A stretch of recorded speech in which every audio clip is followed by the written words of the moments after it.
чем заключается путь Аллаха, великого и славного? Не в том лишь, чтобы омыть нас от грехов и приблизить к себе. Аллах создал этот мир совершенным.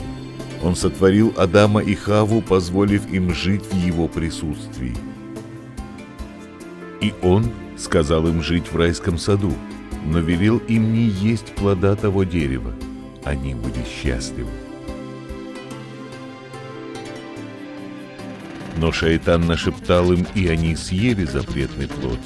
Когда они съели его, все изменилось. Они почувствовали грех и стыд, и были отделены от Аллаха. Тогда их глаза открылись. Они поняли, что были наги, и попытались прикрыть себя листьями. Аллаху не понравилось их поведение.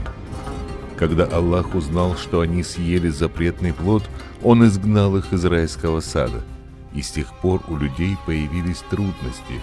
Они испытали боль и смерть. Но Аллах милостивый и милосердный. Он простил и покрыл наготу их одеждой из шкур животных, одеянием праведности.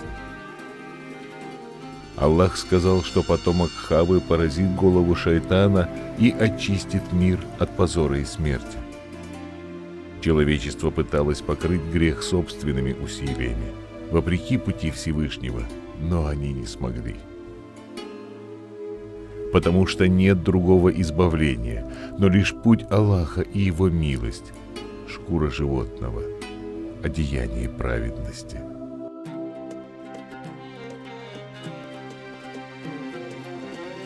Каков путь Аллаха, путь очищения нас от греха сегодня? Кто этот потомок Хаввы, поразивший голову шайтана? Сура Майрам 19:21. Во имя Аллаха Милостивого и Милосердного. Мы сделаем его знамением для людей и милостью от нас. Кто он? Знамение?